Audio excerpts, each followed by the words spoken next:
But everyone out there wants to hear Happy New Year from Fireside TATS. No. Okay. No. I like Fireside TATS. Are we going yet? Happy New Year Do for we have- Fireside TATS. Oh, see, that was so good. Right in the middle. Good job, buddy. Except for I was talking right over you. Good job, dude. Then go in there. Let's hear you say it one more time. Happy New Year for Fireside Chats. Beautiful. Huh? That's the best New Year's wish anybody's gonna get. That's the best. All year. Thank you, Max. Thanks, dude. Can I hear it? Well, you'll hear it on the radio later. On the radio. On the radio. Great job. Welcome to Fireside Tats. Welcome back. Welcome back. Turn this light out. Welcome back. Watch. Some lighting issues. Wait. That one's so. Oh yeah. Show me good. Sir. Nobody saw that. No. Half of America. Yeah. Oh. All right. What else do you have to say, Max? Any fond wishes? I want to say Holy Dada. Holy damn. Beautiful. Happy New Year. What a great job. Beautiful. And when you... Let me see that. As you walk to mommy, show everybody your Ronnie James Dio. With your paint dog. If you guys are listening to this on iTunes, you're morons. Yeah, you got to watch this stuff. You got to watch this. I Ronnie James Dio right in front of the camera. Come on. There. That's not Ronnie James Dio. There you go. Go. Yeah. That is Ronnie James Dio. That's all he needs is a sword, a cape. Ride on tiger. Beautiful job. Great job, Max. Welcome to Fireside Tats New Year's anniversary and your New Year's anniversary. Why not? We can do that. Our New Year's anniversary episode. Let me fix this. I'm actually going to put this one out. I'm going to jump about 4 or 5 episodes so that we actually put this out on immediately after New Year's. I'm gonna put this thing out tomorrow so everybody knows. How do you fix this? Don't I erase this? So you're not jumping. So yeah, so they don't get New Year's wishes in June. We'll just do it like this. Episode I think this is 17. I love it. And we're gonna. It's New Year, so we're gonna talk about what was the title that I had for this one? I love it. Resolutions for the creative spirit. Definitely. What to look forward to for the new year? Maybe how to change some things if you really want to, say art related. If you want some new inspiration, if you got some New Year's resolutions. Yeah, it's a good little wrap up. Or how to maybe stimulate your creative side. Whether you're a tattooer or just someone that likes tattoos that listens to or watches this show. Right. If you do something like, say, you answer phones for a living. And we had a 3-year-old introduce the show, so we're just going to listen to him through the show. I think it's a good idea, though. There's no way around that. He knows a lot about tattoos, though. But say you answer phones. He does know a lot about tattoos. Say you answer phones for a living, or you I don't know, do anything that isn't really creative. It doesn't mean that you aren't creative because you don't. Right, and it doesn't mean you can't have an outlet, field. Yeah, you should have an outlet. So maybe we'll get into some things that we'd like to do for this coming year. We have a room full of New Year's people tonight. Maybe we'll get we'll rope someone else into this thing. Friends and family, I love it. And we'll talk about what let's get close-ups all around. Zoom. Done. So we'll talk about maybe some things that that you could do to kind of stimulate your creative spirit. Boom. It's small things, like something you don't have to change your life or dedicate a lot of time to. Just little things you could do here and there, an hour a week or an hour. That's what we were thinking about. Something that could small little things that hopefully could make a big difference in your life, and especially if you started them, say now. I mean, right now. Right now. This new year. Right. What are they? Well, I mean, just thinking about it, I I think we've talked about it before. It's like maybe like fit in going to museums, just in general. Like get in touch with your contemporary art that's around you. If you don't go to the local colleges, if you don't go to some of the local openings, which are almost every Friday or Saturday night, start going. Usually here, it's like here in Memphis, they're free. We have a lot of galleries downtown. They do a trolley stop tour every Friday, Broad and Street you are around here. more than welcome to walk in and out of every gallery on that street all night, and you will have other people doing it with you. Sometimes they bring their own wine, their own drinks, or you kind of go, spotting around. But it's a lot of fun, and it'll get you really in touch with a lot of the contemporary artists that are out there in your community. Yeah. If you are art-minded at all, I think that's probably one of the easiest, cheapest, and quickest things you could just do. Go see local art. I mean, it's a lot of fun. It's so long. There's a lot that you can get out of it, and then I think hand in hand with that probably goes with like buying some art. Like if you don't have art up around you, if you like posters, that's fine. If you like other stuff, if you're kind of a little simpler, that's fine too. But if you want to get into art, if you have anything that's like, say, if this is going to be your profession, if this is going to be something that you're into, and maybe even if you're not, maybe if you just appreciate art, buy local art, buy it from the people. And if you make art, try to trade your art. Yeah, especially if you make art. Right. Especially if you make art, that's all how makes many people a lot of love sense. to trade artwork. I do it. I say I do it all the time, but I do it all the time. I trade for pieces, paintings, other people's work, because I realize a lot of artists don't have money, and it's one of the quickest and easiest things that you could probably trade to a tattooist without Tattoos lot of for quabblings. painting. I don't argue if somebody shows me. I traded a tattoo for a skull mug, handmade mugs that this girl was making. They were beautiful. I was like, yeah, I'll give you a tattoo for that. Absolutely. And so I'm like, if you can't afford it, try to buy small at first, but buy local, and then you'll be surprised how you can start to really buy other people's work. Go to local shows. And it could be that's anything. a good idea. It could be comic work. It could be design work. It could be absolutely like art for art's sake work, sculptures. But there are plenty of artists around you that need your patronage and support, and you get an instant lifeline into kind of your community again. Yeah, I would say to get outside of just visual art. Doing as far as just being stimulating your creativity. Yeah, sorry, I just completely got off topic for this show. If just stimulating your creativity at all, I think doing something or reading something or experiencing something completely out of your element. Like I don't know. For an example, like you read a lot of fiction, a lot of really interesting like sci-fi, a lot of stuff. Right? I read I could sit down and read an insurance manual easier than reading a lot of that other stuff, because I just have a practical sense when it comes to that. So for me, it might be reading sci-fi. Just doing something that's out of your element will really help to stimulate. I think so. Absolutely. Maybe for you, it's reading the insurance manual. It's probably. I've got some for you. I've got almost guaranteed. Be like, yeah, give me this book on like exactly computer language. Like, I really need to know some COBOL today. No, that's not going to happen. But I think that it's something that is interesting. Like you said, if you're reading anything outside of your own zone, just pick up some. Even if you're kind of interested in, it could be anything. It could be outside of the art world. It could be something with math or science or something that you don't know anything about. Pick up a book and read about it. It sounds crazy, but that's one of the one thing about, say being in tattooing for a long time is that you often are brought so many, say, visual references and things that you should know what they are. And so remember, you have a visual bank of stuff. Remember what, say, mythology and astrology and a little bit of, Yeah, that's a perfect example. Contemporary work, but just so you know, when people bring in like a painting from a contemporary artist, you could at least have the ability to talk to them about it. Like that's why I always go to like visual or art related stuff. You're good at that stuff. You know a lot about everything that someone brings into the shop. And I don't. They're like, I want a such and such. I'm like, I don't know. You have to bring me a picture of that. Or I make them pick it apart. It's like, I want to see why you want this thing, what it is. And it doesn't always have to be. Well, let's to try to draw in people from outside of these two seats right here. Like we've got a couple of film people that do film just for there you go, that just do film for work. So I mean, you're talking about something that should and could be a creative field, but when you're filming girls volleyball, which is awesome, or whatever, AAU basketball or whatever Dog it is, football? you're not really no. like on a daily basis in your work, you're not really exploring a lot of creativity with your work. So we probably can't hear anyone out there. We'll just relay. Sean, you want to come sit down with us? Come on, Sean. Sweet.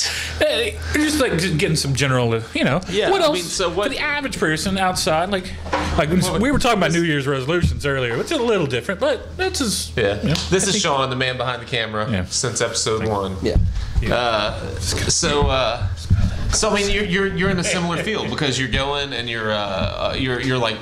You're doing you're working in film every day, or your projects are in film, but they're not necessarily always creative. A lot of times you're just it's mind-numbingly standard type stuff. Yeah. What could you do, or what? It's New Year's Eve. Yeah. What can you do this coming year to force yourself to take an interest or grow as a film maker, or as someone that films things for a living? What kind of things? I mean, honestly, the best thing I can say, a lot of times I just have to take a step back from what I do and either read, or I'll sit down and I'll write. I write a lot. No one ever reads, just to write, to remember that I do have a creative side to what I do, because I do sports is mostly what I do. Yeah. Sports. I film sports, and I do have a creative aspect, and I would like to pursue that a little bit more, but there's no money in that, so I've got to, I have to make a living. Yeah. I recently sat down with another camera guy, and I wrote out an outline for a zombie musical that I've been talking about shooting for a long time. That's a great idea. You just got to take a step back from what you do, because sometimes I'll feel completely just like I haven't made anything in a long time. Yeah. Or do you get where you're like turned off by the tool, by the camera? Yeah, absolutely. You've just done it so much because I don't get to use it for what I exactly would like to, and you take a step back and you realize the potential that is there to do something more creative, and you just I write and I read, and just and that's not a completely different medium, but it's like a preface for film, but doing something completely, or at least different than what you do on a daily basis. I know exactly what you're saying. I know that tattooers go through it because I do. I sit at this desk right here and I crank out drawings for tattoos, and then when I finish that, I don't really have the energy or interest to draw something interesting to me, and it's like, and I've been drawing for tattoos. I did something else all day. The yard has to be mowed. We've got family stuff to do. Then I have to work on this drawing, and I'm exhausted. And so it becomes the more that it becomes a chore, the less you think of that as a creative outlet. I think. Doing something outside of that. I mean, what if you just? I follow. Joe Capobianco on Instagram, and every morning he has I forget what he calls it. It's like coffee draw or coffee and or whatever. But he gets up every morning, makes a cup of coffee, and does a sketch, in his sketchbook, and he'll shoot a photo of it and put it out on Instagram. And now with him, he draws a lot of the same way that he tattoos. So I don't really know if these are like drawings for tattoos or just drawings. Right. But the way they're presented, it seems like he forces himself to do a drawing that interests him every single morning. And it may take him 10 minutes, It's a great idea, though. Especially if you've got the time and if you can make a mental effort to do it. And you'd be surprised what you have at the end. If you did it for 30 days, if you did it for 2 or 3 months straight, to have a series like that or a collection of work, you could do that on the side easily. Mm-hmm. Set yourself the time to do it, though, And even if it's, like you said, even if it's for a straight up just hour and a half, like some kind of break in your routine where you're doing something that, like I said, is either for you, or maybe it's something that's outside of your element. Mm-hmm. Like you were saying, writing if it's outside of your element, or painting if it's outside of yours, or it could be anything.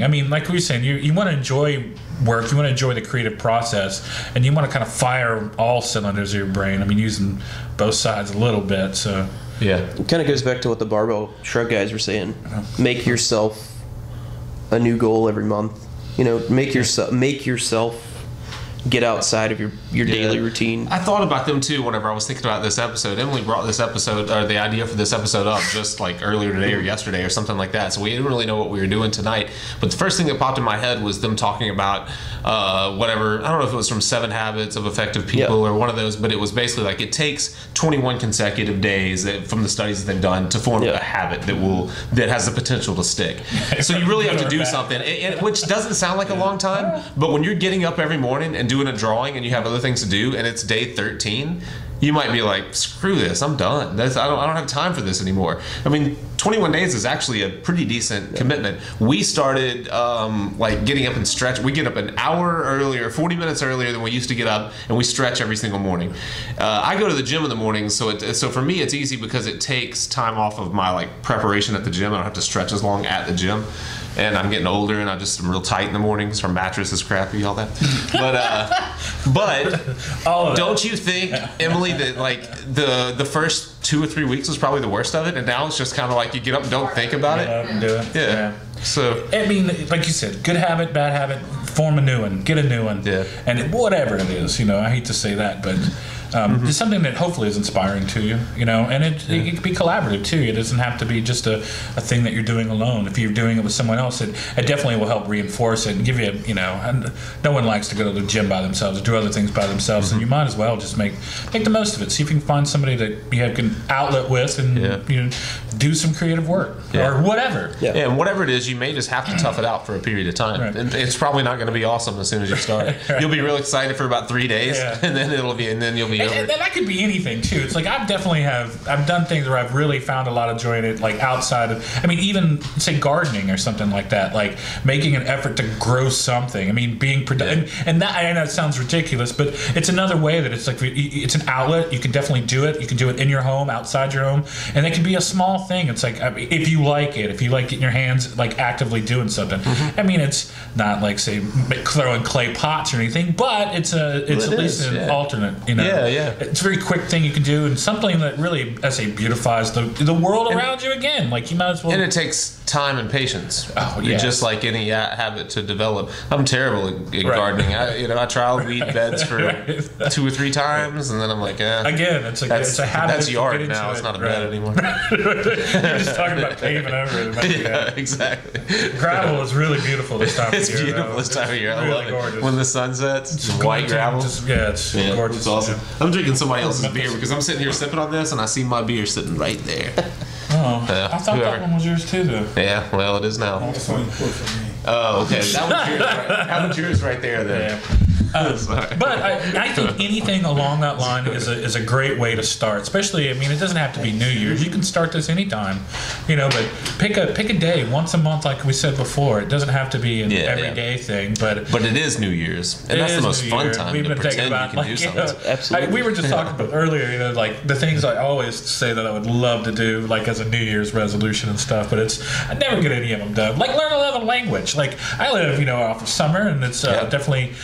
Spanish would be very nice to know. I can pick up words here and there. I can generally tell if someone's talking about me, but I have no idea what they're saying. Right. So I would definitely love to pick something like that up, and that now with tons of software and tons of other things. Well, that's a good example because it's outside of the box of what you think of as being creative, but it really is. Yes. We always Emily and I have talked about it when we go out of the country, and everyone can speak 3 languages. Because you have to, and they just kind of learned them all as they were growing up, and you walk away, and you fly out of Europe thinking I'm the biggest moron on the planet. But they all want to talk to you. That's the other thing. It's they all want to talk to Americans. They want to practice their English. But it's amazing how many other languages they do speak. Most people in Europe, especially. Yeah, they Here, speak a couple. they rarely even speak English very well. It's amazing. So, what are you talking about, Americans? Americans. Yeah, I meant Americans. Yeah, that's what I meant. But like I said, even if it's something like that, I think it would be, like I said, out of the box, something to get you into another culture, another field. And like I said, if it's even if it's just exploring, it could be anything. I say astrology, mythology. I throw things out like that. It's like if you don't know anything about it, learn something about it. Pick it up. Start watching some stuff. Read some books. It never hurts. I say go to the museum. Go to the Pink. We have the Pink Palace here, which is our IMAX theater and local say cultural history museum and stuff like that. Great place to go. Go see some. And you were talking about the art stuff. As far as the art walks and stuff go, those things are free. You don't have to pay for those. It's free. I mean, literally, you can walk in 24 galleries for free in one night, and with a lot of other people. It's a great night. And see 3 good paintings. Well, maybe one you want to buy, right? Exactly. But still, at least you went. And that's the other thing. And the other is meeting artists. Like if you are in an art community and you do not know local artists, I mean, you're a contemporary artist. Get to know them. Absolutely. You should know the artists in your town. Absolutely. Whatever art field they're in, and that could be anything. It could be in music. It could be in theater. Especially in smaller towns like Memphis. That may be impossible in LA or New York or whatever. There's tons and tons of people. I mean, you should know a lot of them. You know them. Yeah, but in a town like Memphis, there's no reason for you not to know 80% of the tattooers if you're a tattooer. Or if you're a painter, you should know people that are painting and trying to make a living at it. Or at least, even if they're not trying to make a living, if they're putting effort in week out, showing their work, you need to know those people. And that will inspire you. You'll find new avenues through that. And you may find that often doing collaboration work that's out of your own zone is really productive too. Really good for you. And I think the only way you can do that is by meeting other artists. How can you collaborate on anything if you don't know any other artists? You know? Isn't it awesome that we can sit and talk about all these things people should do and we don't do any of these things? We do some of them, I think. I mean, like I said, we go to galleries from time to time. I go to, I try to, I'd say I read a lot. We do go I to try galleries. to draw some things outside of my own box. But I think we've talked about doing it quite a bit. I think our own schedules sometimes don't permit that kind of work. But that's why we have this show. We're better talkers. Other people. We're better talkers than doers. Is what it comes down to. Not as you do. Do as you say, not as you do. Right, exactly. Listen to me. Listen to me. That's why you just have a podcast. Right, just like everyone else that has a podcast. Hear this. But, I mean, we're talking about if you have problems, if you're having, I think art, say blocks. We've definitely talked about it in different ways. But I think it all lumps into that. It's like if you're not doing something that you want to get into it.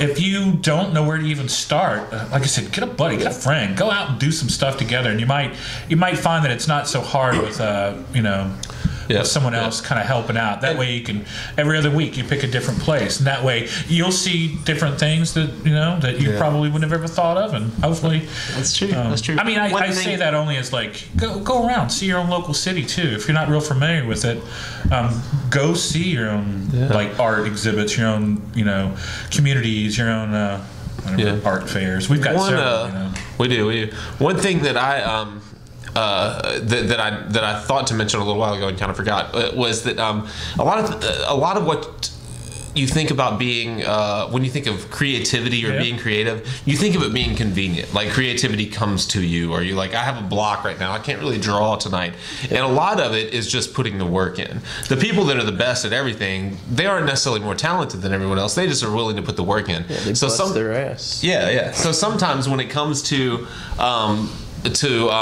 working on your creative spirit or whatever you want to call it, it comes down to that work. And there are a lot of I think a lot of creative people are turned off by like self-help gurus or self-help books, or like we were talking about the 7 Habits of Effective People, or How to Win Friends and Influence People, or all these books that you've heard the names of for 50 and 60 years. The reason they've lasted that long is because they have the underlying principles are true. I mean, you have to put in the work to be good at something, and to put in the work, you need to have a good solid work ethic, a good base, and a lot of those books help with that. Yeah.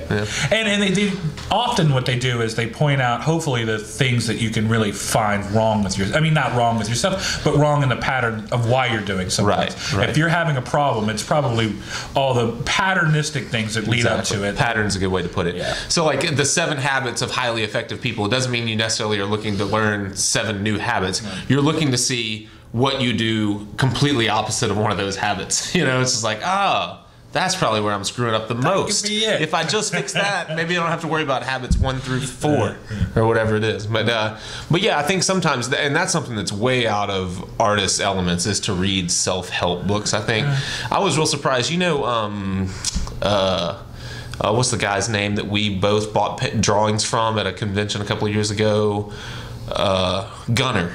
A Gunner, yeah. So he put something up the other day where he was trying to become a better person this year, and he had all these self-help books laid out in a photo. It was like it was interesting because you don't see artists do that very often. Not very often, but again, it's like if you think that, I mean, that's the easiest way for you to have like awareness of the problem, of the situation. Well, maybe that's at least it's a guide to starting to understand yourself. I mean, that could be for any reason, of course, but I mean, if that's what you need to do, then damn it, do it. Do it. I mean, a little bit of self-introspection every once in a while goes a long way. Just to remind you. Books?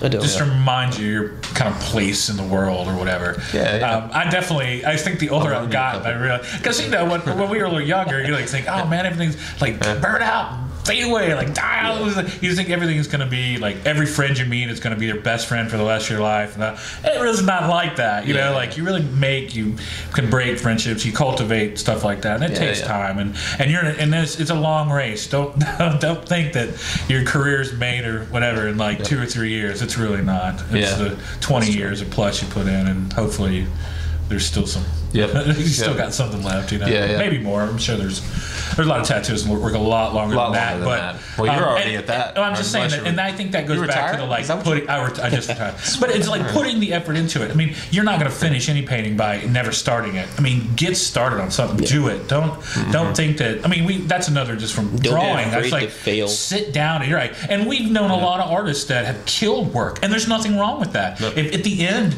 you destroy your own work, but you learned a lot out of it, that's the whole process. Yeah, then you won. Yeah. And I think we were talking about it before we came over. It's like, again, about buying art or whatever, making your own art, and actually accidentally destroying it every once in a while. It's like, but also like let other people see it. If it just sits in a cave or sits in a hall or sits in a whatever, and no one ever sees it, what good is it? You know, like get it out there, let other people see it, and get some feedback. You'd be surprised. You know, it might push you a little more than you think. Letting other people see your work. Yeah, for you. That reminded me of a guy that we both used to work with named Neil Stavely, and I think he watches this show sometimes. So, I hope so. He said he had listened to one or two.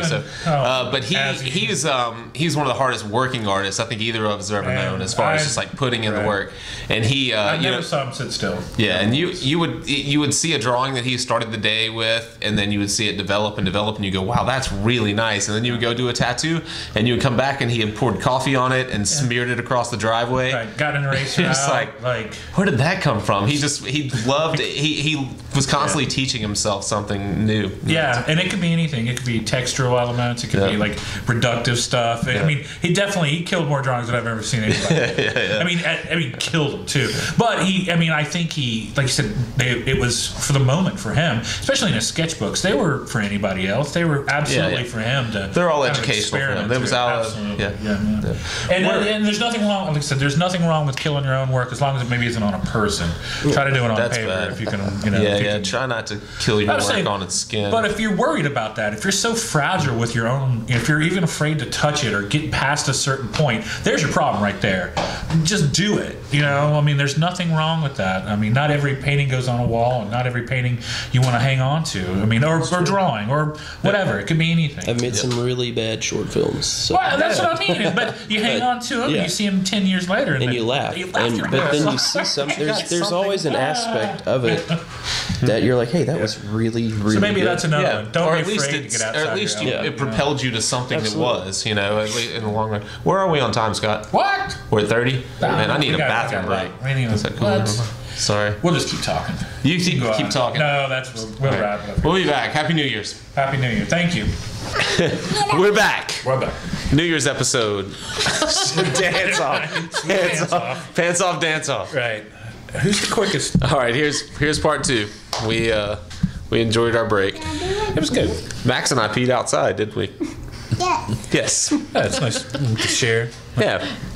There you Not go. all sharing. That's what happened on our break.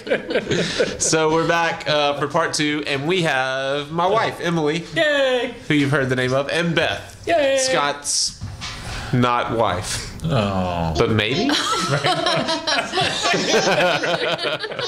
Hey, Daddy, do me. Oh, and Oh, Max. wait. Oh. And we have Max, who you met earlier. How did we So we forget? brought Beth and Emily in because they both work in professions that, Aren't creative. well, not necessarily. Emily works in advertising and marketing, which really should be creative, but she does the least creative stuff within the field. And Beth is a teacher, but used to be a graphic designer and teach it. What did you tell me? It's Art infusion. art infusion. What's that mean? So in all the subjects, I infuse art. So Oh. in math, instead of just pen and paper, we might draw something, or Huh. That's cool. So that's and you teach us I teach a second grade class. So you have them all day long. Yes. So everything they do is art infused. Yes. And what school is that? Lucy Elementary. Oh, that's cool. You know, that's I didn't realize that. That's what I went to MCA, Memphis College of Art, and that was their idea behind all of your, like, what do you call them, foundation classes. They wanted to have some kind of art angle, I guess. So that's probably tough to do on a daily basis. So you probably have to be creative, like, consistently. Yeah, a lot. Like we act out our vocabulary words, or it's not just pen and paper or crayons. We do a lot of acting and coming up with new things. That's a great Definitely, idea. I've definitely seen enough things, and especially when you first go to college, there are a lot of art classes that are trying to mix and match that into their foundation, like math back into their art classes. But in the and things like second grade? Well, not in the second grade. I mean, I say I didn't go. I went to a private, school when I was a lot younger, and they I didn't know that. They didn't mix any art into No, anything. you're not playing the iPad and on camera. Go. No art whatsoever. Yeah. In fact, I don't remember there even being an art class. I remember failing a test for not being able to skip as well. Like literally, as a young boy, like. Well, the you bigger can't skip. subject You're should be like, why can't you skip? He's like, yeah, that's what I think. It's one of those physical, like, you just physically can't prance around. That's like, the weirdest skip I've ever seen. Yeah. I remember that though, like being devastated when I went home. It's like, actually, Angela's given me a book. It's like, let's skip now. She gave it as a kind of a joke. Like, How have I never heard that story in all of our years? My square I don't mean to try to thing put that I it. told I you remember about. it. It was devastating. Like, You could what? Because I didn't even know what the word meant. Like, skipping. skip. What is Skip, a square? like- You got failed for not square dancing? When you took off from school. Right, that's it. But when you're in first or second grade, See, yep. devastating. I had square dancing in my music class, and I didn't know my left from my right, and so the teacher taped an L to my left hand and an R to my right hand, so I would know which way to go, and that was very. I feel your pain on the not being able to skip. Well, I think it's a great idea of mixing art back into things. Definitely, when I went to school, there was no art in anything. Or very little, really. Yeah. I think.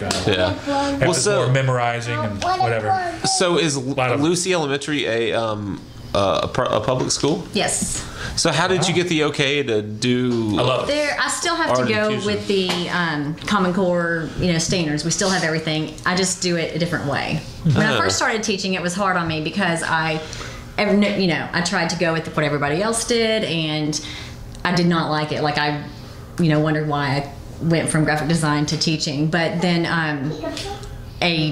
somebody I used to teach with started the Arts Infusion. It was a grant, and I wanted to be in that. So we do they still learn as much, and the kids actually learn. I mean, I think they learn better with. I'm sure not all they of them, have to. Not all of them like to do. It makes it more entertaining. Yeah, and they get Yeah. to choose too. Some of them hate to draw, but they might get to do something else. Yeah. So, Well, I mean, that's got to be weird. Do you think a lot of kids that come to the school, do they have like creative outlets at their they home? don't. Yeah, especially in my school. I mean, we don't have a lot of. They don't have a lot at home. They go home and they watch Hopeless. TV or but they. I don't know. They like it, Yeah, I'm sure. and they learn better. I'm not speaking Not code. familiar. Right. If there was a weird break between whatever we were saying Was that weird? a second ago and right now, Literally moments ago. it's because Max took over the show. What? Yeah. Now we have headphones on him. He's in his own corner. In the corner. Put him in the corner. He's happier. He looks a lot happier. Yeah, he does. I've always kind of looked back at episode 1 as like, oh, that's the drunkest episode ever. We should never do that again. But Happy we should. New Year. Happy New Year. We should just knock that out of the park tonight. No, I don't think it could happen. Man. Probably not. We'll start filming again at 12:30 or something, and maybe After we break into David's Woodford Reserve. I love it. Exactly. So we were talking to Beth before Max rudely interrupted and played his iPad in the foreground.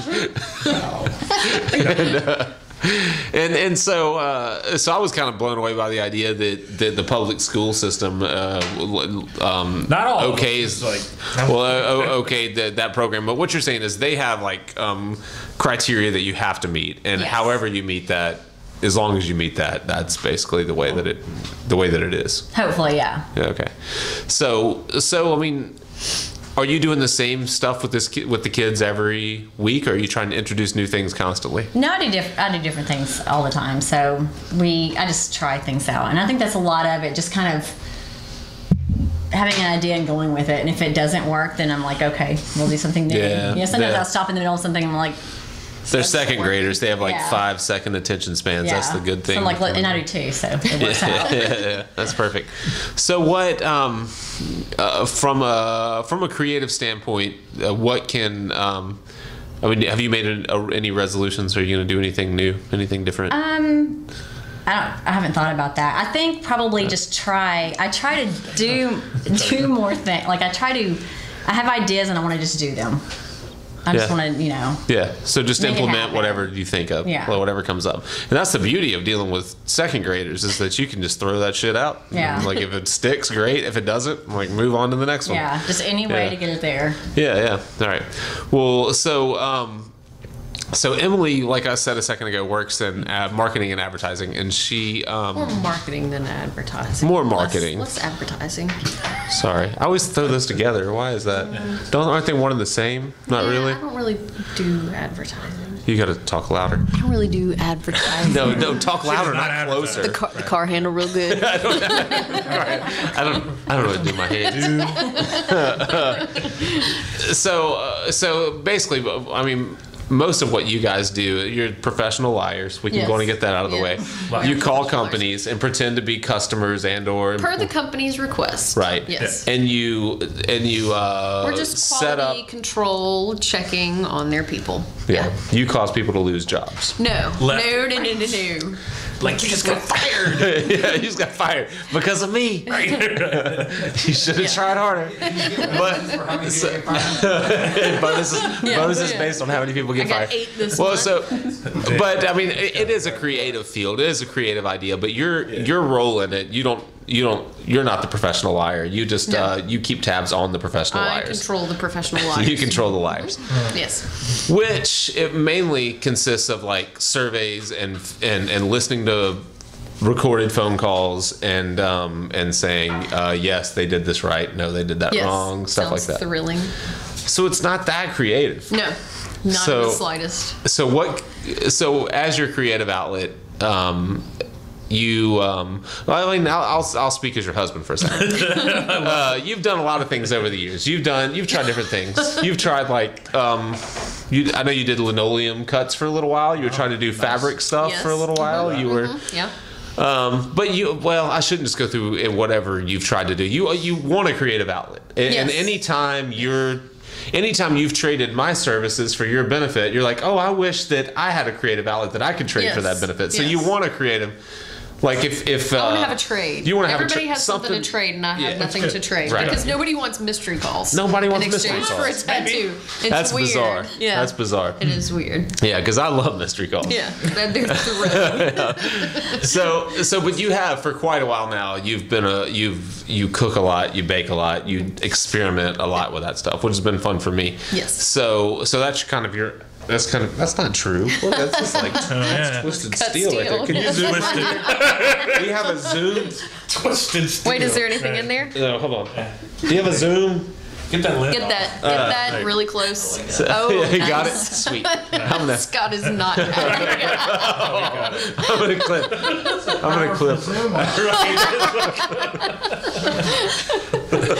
Thanks. I just got lost. Lost in the abyss. And your new camera's gone. Burn up. Just like that. So before we all got distracted by my abs. No. So you have been cooking for a long time, and you do try new things pretty regularly, and you put new spins on stuff that we do all the time. So what? Well, give us a resolution. What are you going to do this year? I'm going to try every week to try a new recipe, something different. So we've got 52 new recipes. Coming this year. Podcasters beware. Yeah, I love it. Sweet. Get ready. It's coming.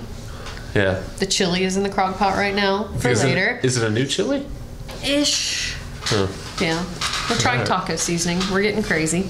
Yeah, that's a good chili. Sounds like a good chili. What? It was tacos. Wait a minute. Hang on. Hey, hold on. You're ruining my surprise. Chili taco. Our chili. But I think that's a good idea. It's great. Yeah. I mean, the point being, I mean, I know we're just like we're rambling, we're getting off topic, but the point being that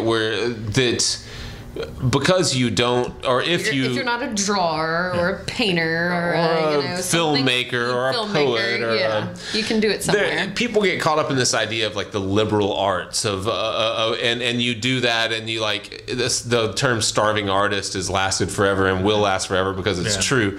And it's like, well, you either have to have a profession and be an artist on the side, or if you're one of those crazy ass people that just wants to draw all day, then you just good luck eating, and you better not have any kids because they're gonna die. I mean, you're gonna, that's fine. You can starve, but like I said, if that's how you want to, like I said, that's what makes you happy. But as long as you, like I said, you're not at the detriment of others, like to create your career. I think you know, you definitely have to probably do a little bit in the end, you know, but just to know what it's like. I hate to say that, but you know, it's not.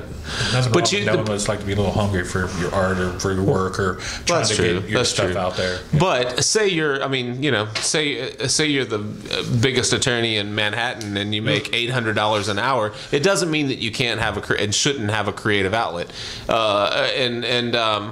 I don't know. That was maybe a dumb example, but it doesn't matter what you do. That guy already. Yeah. I don't know who he is, but I knew you would. What's his name from American Psycho? I think you should American have Psycho. I think you can take any of these Patrick Bateman to home, you know, at home and try to really, you know, expound on them a little bit. I think you can push those, whatever your field is, you know, try to find something outside of it is what I guess we're trying to say too. Do something out of your element. Try something out of your element, and don't just try it, but stick to it. Stick to it for 21 days. I don't know what book that came from, but it sounds like a good idea. Let's claim it as our own. Barbell Shrugged. The book of Fireside. Yes. Shrugged. Yeah, so get a new habit is what we're get a trying new to say. habit and what yeah. and try to try to implement it. Try to make time for something that you don't normally do. And if it takes getting up 30 minutes early, we've learned the last 3 or 4 months, that's not really that hard to do. 30 minutes is not that big of a deal. It sucks the first few. Do it with someone else. I mean, do it with someone else makes a huge difference. It does. It does. You can't find Whatever somebody it is. to go on your art adventure or your whatever. Set set some kind of a goal. If I love the idea of collaborating with an artist. I'd love to do it. We never seem to do it. A lot of people do, but we don't. Vanessa from our shop and I have been talking about doing a tattoo fight club against each other. There's a site, this tattoo fight club, where you put your drawings up against each other. People vote on the best drawing, and if she beats me, then I'm kicking the shit out of her. Well, that's what I mean. You'd hear about it for a year. Right. Well, I like the thing that was at the convention that y'all did a couple years ago, where it was like this person started this picture. Oh yeah. And then They've been people, doing those for years. carried Art on. fusions. I Art think that's fusions. awesome. Those are cool. Always fun, except when you get some jackass up there That wants to change your drawing. All I the time. remember one time where this guy was basically a graffiti artist, decided to walk up on everyone's and put a little graffiti can as his like signature. It's like, oh, that's really smart. You fucking jackass. Like, What I always notice, right? It's real creative, signing every one of them the same way. I did this. I did Right? this. Yeah, you couldn't tell Or who like, did that part. I'm at trying all. to turn every drawing into a skull. Well, that happens naturally anyway. Everybody wants to draw a skull, right? But I think Art Fusion is partly, and they definitely still do it at a lot of conventions, but you can do it at almost anywhere. You can do it with someone, cool, and you can do it during the week, especially if you get your own shop. You could leave it in the back and let somebody work on it whenever That's they what I was want gonna and say. see You what take it happened. this night, You'd be you give it to Vanessa surprised, the next who would night, be and working pass on it it on. when you'd be hard at work doing something else, come back and see it evolve. I love that, That's cool. Yeah, Like it's a Mad Libs. It is like a Mad Libs. Or and you see what happened. Yeah. They It's used to like have those, great adjectives. Those folded pictures that were like anatomical, like somebody would draw the head, somebody would draw the body.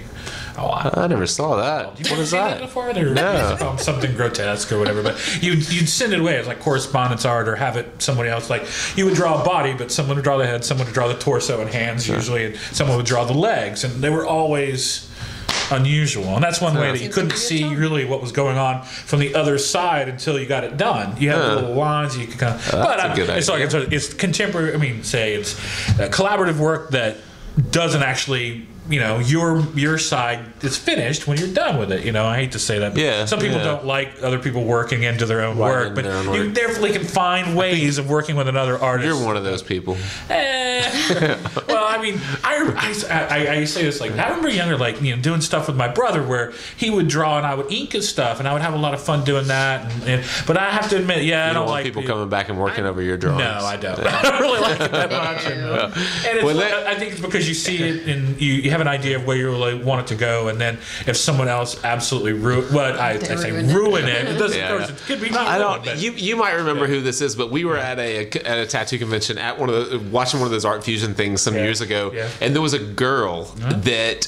Like every time she got back, no, there were a couple of girls, but there was a particular girl that every time she got back to the drawing that she started. For people that don't know what art fusion projects are, I can't remember who started them, but they were like, it's like, say there's 5 people, they set up 5 drawing tablets on a stage with charcoal, and you have like 5 minutes or whatever it is to start a drawing, and then 20 or something, whatever it is. You have a significant amount of time to start a drawing, and then they like blow a whistle, and you move to the drawing next to you, and everyone moves down one. The last person goes back to the start. Speed dating. It's like speed dating with drawing, exactly. And so from there on, you have like 4 minute or 1 minute, whatever the increments are, and you just move. So there was this one girl that kept coming back to her drawing, and she never got a pencil out. She erased everything that everybody did. I don't remember who it was, but I don't know. Every time she'd go and sit there and just start erasing back into it and be like, really? Like every time, like had no idea what collaboration really means. That's the opposite. At all. It was so good. She was just like, I'm trying to make a drawing here. Yeah. And then at that point, right? That was great. At that point, you just that's not fusion anymore. No, but it was Don't be it was involved in great to this. watch. I I've loved definitely it. seen ones that have gone really well, and then sometimes they don't go really. But that's the point. It's like you try it and see what happens. And honestly, I think that's probably, like I said, you're meeting other artists that way, and you're working in other styles because often they weren't in the same. Like some are working in charcoal, some are working in colored pencils, some are working in different, Yeah. and that could be a lot of fun. Yeah. Mixed media on a surface is always, no telling where it could go, and you could have a lot of fun. Just don't start with a skull. Everybody's Don't start with a skull. That's a good idea. Yeah, start with something that's not a skull. Finger waves. any finger waves, dancing rats, Dancing rats. Anything. dancing maxes. I think that's what all of your projects should start with. All All your the kids dancing. Dancing rats. Yeah. dancing rats. Or you can start if you brought skulls into the second grade environment, then you would get a really unique perspective on them. But in the tattoo environment, it's been done. Yeah. But you should start all your drawing. When your kids start coming home with skull drawings, the letters will roll in. Well, there was a woman that like Genius. start a picture and then she would give it to her kids to complete the picture. Yeah. Those were really cool. We do like this we do things She started like that a drawing. She would like start. She's a professional artist, and she would paint or draw something it was just like a head or a face. Yeah, and then she I've would seen let those. her kid, like Finish. a 3 or 4 year old, finish the drawing. Oh. And It's it really turned out cool. Really Yeah. just There was the giraffe one that you weren't expecting it to be a giraffe. We do scribble writing where there's like a scribble and then they complete the drawing and then they have to write about it. Oh. And there's also there's some guy I've seen it around the internet, but he takes his kids' drawings and finishes them out. Nice. Oh, that is a good idea. I've definitely seen mix and match now with that same theme, like artists working into their own kids' drawings backwards and forwards. So they may start something, they draw. I saw one that was a beautiful like face that was like the head of like a bumblebee that the kid had done, but this beautiful like little portrait like style like pulled out of it of all this crayon and other work. It was a genius idea. Just collaborating with your kids. If you're that's a great That's idea. what I think. The creative is the getting outside of what you normally do. And that could be like That's exactly what it is. Yeah. That's the way I try Put to something think of different it. into it. Yeah. You try to think you're like, I'm being creative when I sit down and work on whatever project. But if your job is to sit down and work on a project at this desk, you're not necessarily being creative. You're like Same old. yeah, you're doing the same thing you always do.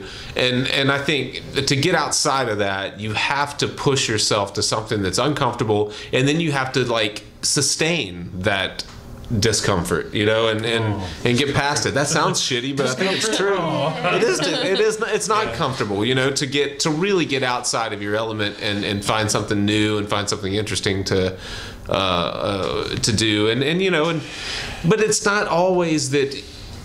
It doesn't stay uncomfortable. You get out of something, you kind of push yourself, and then all of a sudden you have something new to bring back to what you're comfortable. You're live when you're on the edge. Exactly. Right. That's when the big things happen is when you're outside of your comfort zone. It's easy for us Meekses who live on the edge all the time.